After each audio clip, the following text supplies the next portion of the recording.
भारतीय संविधान अल्पसंख्यकों के सांस्कृतिक और शिक्षा संबंधी अधिकारों को किस प्रकार सुरक्षित रखता है? केस लॉ का हवाला दीजिए। ये केस लॉ है, ये कैसे लॉ नहीं है। केस लॉ का हवाला दीजिए। ठीक है, तो ये क्वेश्चन जो है इम्पोर्टेंट है। इंडियन कॉन्स्टिट्यूशन का है, भारतीय संविधान का है, एलएलबी फर्स्ट सेमेस्टर का। भाषाई या धार्मिक अल्पसंख्यकों का सांस्कृतिक अधिकार, cultural right of linguistic of religious minorities, article 29(1). तो ये आंसर है के अनुसार भारत के राज्य क्षेत्र में अथवा उसके किसी भाग के नागरिकों के किसी वर्ग को अपनी विशेष लैंग्वेज, लिपि, संस्कृति, कल्चरल संरक्षण का अधिकार होगा। दूसरे शब्दों में यह है, यदि सांस्कृतिक अल्पसंख्यक कल्चरल मिनोरिटी का है, ये का कोई वर्ग है जो अपनी भाषा, लिपि, संस्कृति बनाए रखना चाहता है, तो राज्य कानून द्वारा उस पर अन्य प्रकार की संस्कृति नहीं थोपेगा। इस अनुच्छेद का उद्देश्य अल्पसंख्यकों के हितों को सुरक्षा प्रदान करना है, ताकि वे अपनी भाषा तथा संस्कृति को अपनी इच्छा अनुसार कायम रख सकें। इसका आंसर ये है कि किसी भी मिनोरिटीज़ जो होता है, अल्पसंख्यक उसे कहते हैं जो देश में जिसकी जनसंख्या कम हो। जैसे हमारे इंडिया में मुस्लिम, क्रिश्चियन ये अल्पसंख्यक हैं क्योंकि इनकी तादाद कम है, तो इन्हें अल्पसंख्यक कहा जाता है। अगर ये अपना कोई स्कूल, कॉलेज खोलना चाहें तो ये खोल सकते हैं अपना कल्चर जारी रखने के लिए। तो राज्य सरकार या केंद्र सरकार इन पर कोई भी दबाव नहीं रख सकता। यह आर्टिकल 29(1) में है। आते हैं शिक्षा संबंधी। शिक्षा संबंधी अधिकार, एजुकेशन राइट, आर्टिकल 29(1) के अनुसार किसी भी नागरिक को राज्य द्वारा स्थापित की गई या राज्य द्वारा सहायता प्राप्त शिक्षा संस्था, एजुकेशन इंस्टीट्यूशन में प्रवेश पाने से केवल धर्म, मूल वंश, जाति, भाषा या इनमें से किसी एक के आधार पर इनकार नहीं करेगा। इस प्रकार की शिक्षा संस्थान में प्रवेश, एडमिशन लेने के लिए नागरिकों का एक विशेष अधिकार है, भले ही ऐसे नागरिक अल्पसंख्यक वर्ग के हों या बहुसंख्यक वर्ग के हों। State of Bombay education society AIR 1954 ने सुप्रीम कोर्ट में यह निर्णय दिया था कि कोर्ट ने राज्य सरकार के उस आदेश को जिसके द्वारा अंग्रेजी न जानने वालों को अंग्रेजी स्कूलों में प्रवेश कर लगा दी थी, यानी बैन लगा दिया था, किसी को एडमिशन नहीं मिल रहा था,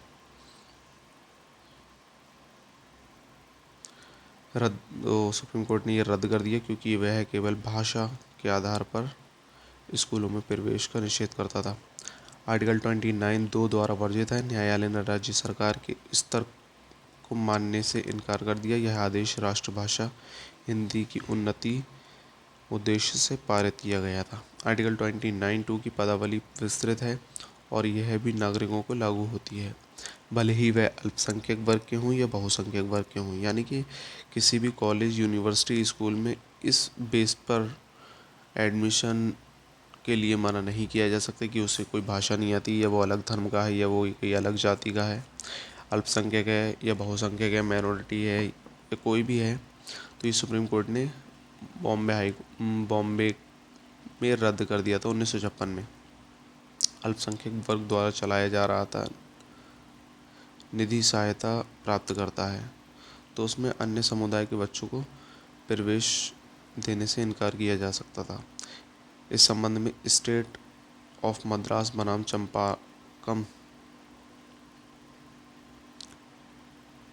दौरे राजन AIR 1951 सुप्रीम कोर्ट 226 का वाद उल्लेखनीय है। प्रस्तुत वाद में सरकारी आदेश के अनुसार राज्य के मेडिकल तथा इंजीनियरिंग कॉलेज में प्रवेश के लिए प्रत्येक समुदाय के लोगों के लिए प्रतिशत निश्चित किया गया था।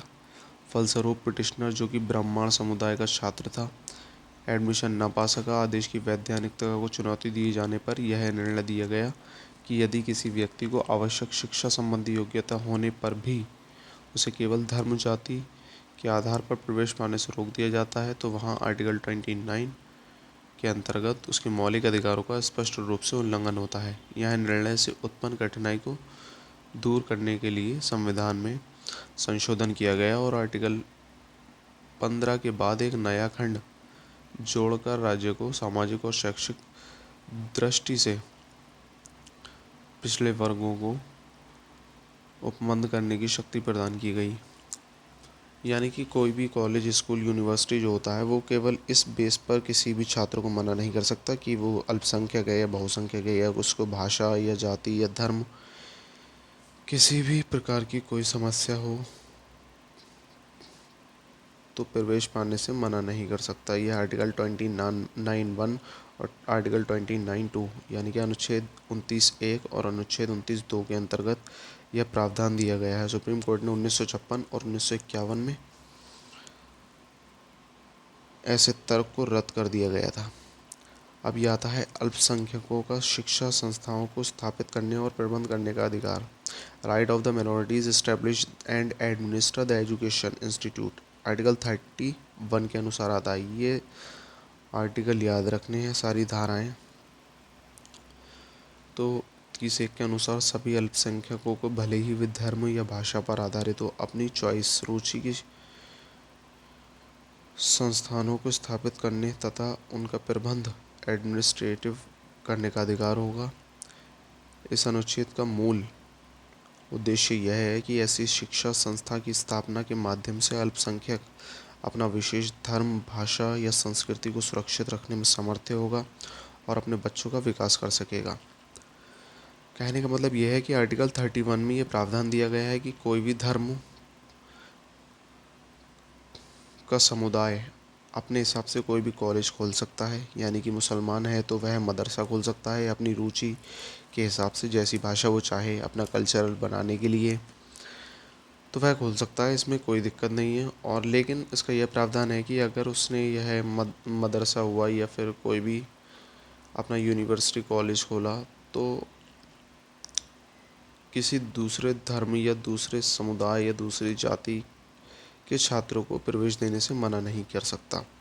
यानी कि वह अपने हिसाब से खोल तो सकता है लेकिन अपने हिसाब से यह तय नहीं कर सकता कि किसको एडमिशन देना है, किसको प्रवेश करना है, किसको नहीं करना है, किसको निषेध करना है। तो सभी धर्म जाति के समुदाय को प्रवेश देना होगा। डीएवी कॉलेज जालंधर ये पंजाब का है। AIR 1971 में 173 में सुप्रीम कोर्ट ने यह निर्णय दिया कि अल्पसंख्यक वर्ग को अपनी रुचि का शिक्षा संस्थानों को स्थापित और प्रशासित करने का अधिकार में प्रवेश शिक्षा के माध्यम में विकल्प का अधिकार भी शामिल है। प्रस्तुत वाद में पिटिशनर डीएवी कॉलेज ट्रस्ट, ये याद रखना है और ये याद रखना है। केस लॉ का हवाला देने का कभी कभी क्वेश्चन आया था ना कि अल्पसंख्यकों का केस लॉ का हवाला दीजिए, क्या प्रावधान दिया गया है, तो ये याद रखना है। ओन सोसाइटी द्वारा स्थापित शिक्षा संस्थाएं थी। आदि समाजियों का एक संघ था। ये संस्थाएं पंजाब विश्वविद्यालय से संबंध थी। विश्वविद्यालय ने घोषणा की कि अगले सत्र से यूनिवर्सिटी यानी नेक्स्ट सीजन से यूनिवर्सिटी तक विज्ञान के लिए पंजाबी को शिक्षा और परीक्षा का एकमात्र माध्यम घोषित कर दिया गया है। निर्णय हुआ कि पिटिशनर धर्म पर आधारित अल्पसंख्यक वर्ग द्वारा चलाई जाने वाली संस्थाएं और इस प्रकार सभी विद्यालयों में प्रवेश माध्यम और परीक्षा के लिए गुरुमुखी लिपि में पंजाबी भाषा के अनन्य एक्सक्लूसिव प्रयोग के कारण पिटिशनर का अपनी लिपि बनाए रखने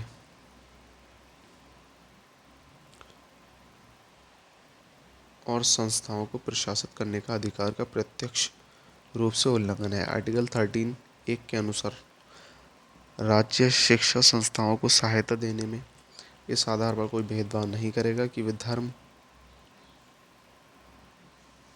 भाषा या आधारित किसी अल्पसंख्यक वर्ग के प्रबंध में है। सुप्रीम कोर्ट ने सिद्धूराज भाई बनाम गुजरात राज्य AIR 1989 में यह निर्णय दिया कि राज्य अल्पसंख्यक वर्ग द्वारा स्थापित की गई संस्थाओं का प्रबंध अपने हाथ में इसलिए नहीं ले सकता कि वह राज्य की नीति निर्देशक तत्वों के आधार पर अनुच्छेद 41, 45, 46 के अनुक्रम में अनिवार्य शिक्षा प्रदान करना चाहता है। आर्टिकल 13(1) के द्वारा पूर्ण शब्दों में घोषित किया गया एक मूल अधिकार है, इसे अनुच्छेद 19 में दी गई स्वतंत्रताओं की भांति तर्कसंगत प्रतिबंधों के अधीन नहीं रखा जा सकता। राज्य द्वारा प्रतिबंधन रेस्ट्रिक्शन इम्पोज्ड बाई स्टेट अल्पसंख्यकों को अपनी पसंद की संस्थाओं को स्थापित और प्रशासित करने का अधिकार पूर्ण नहीं है, बल्कि यह अधिकार राज्य के विनिमय के अधीन है।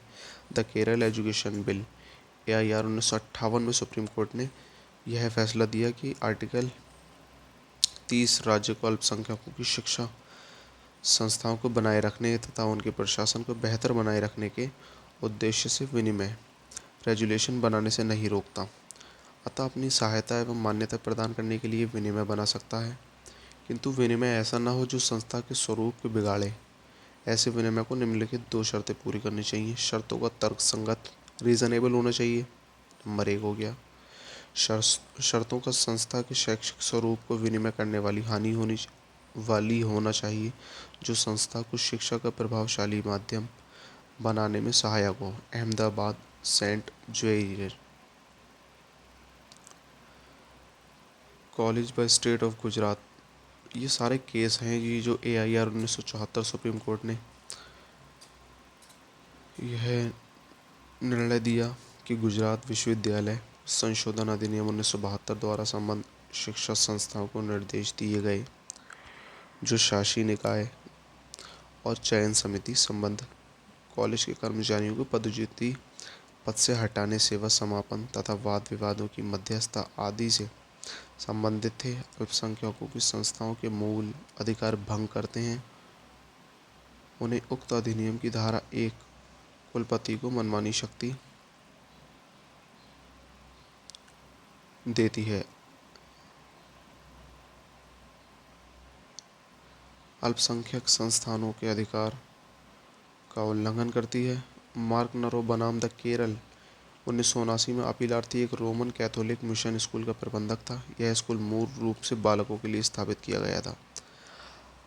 उसने अपने स्कूल में समुदाय की लड़कियों के प्रवेश के लिए शिक्षा अधिकारियों से इजाज़त मांगी, परंतु शिक्षा अधिकारियों ने अनुमति देने से इनकार कर दिया था, क्योंकि उक्त स्कूल मूल रूप से बालकों के लिए स्थापित किया गया था। नंबर 2, उस क्षेत्र में बालिकाओं के लिए पहले से ही मुस्लिम गर्ल्स स्कूल विद्यमान था। सुप्रीम कोर्ट ने यह निर्णय दिया कि उक्त नियम अल्पसंख्यकों पर लागू नहीं होता, क्योंकि उसे लागू किया जाएगा तो वह अल्पसंख्यकों को अपनी रुचि की संस्थाओं में अपनी समुदाय की लड़कियों को शिक्षा देने के अधिकार का अतिक्रमण करेगा तथा अल्पसंख्यकों की शिक्षा संस्थानों में प्रशासन के अधिकार में हस्तक्षेप करेगा। तो कहने का मतलब ये है कि अल्पसंख्यक माइनॉरिटीज़ जो होते हैं, जो भारत में मुस्लिम और क्रिश्चियन हैं या और भी धर्म हैं हिंदू धर्म को छोड़कर, तो वह अल्पसंख्यक और माइनॉरिटीज़ में आते हैं। तो अल्पसंख्यक माइनॉरिटीज़ कोई भी अपना विद्यालय खोल तो सकता है, यूनिवर्सिटी, कॉलेज, विद्यालय, उससे कोई दिक्कत नहीं है, कोई रोक नहीं है, लेकिन वह किसी दूसरे समुदाय के बच्चों को प्रवेश देने से मना नहीं कर सकता, क्योंकि यह आर्टिकल 29(1), आर्टिकल 29(2), आर्टिकल 31 में यह प्रावधान दिया गया है कि माइनॉरिटीज़ कोई भी अपना कॉलेज, यूनिवर्सिटी खोल सकता है, लेकिन वह किसी धर्म, जाति, लिंग के आधार पर प्रवेश देने से इनकार नहीं कर सकता। यह था आज का हमारा टॉपिक। क्वेश्चन जो है वो बहुत ज़्यादा इम्पोर्टेंट है LLB फर्स्ट सेमेस्टर का।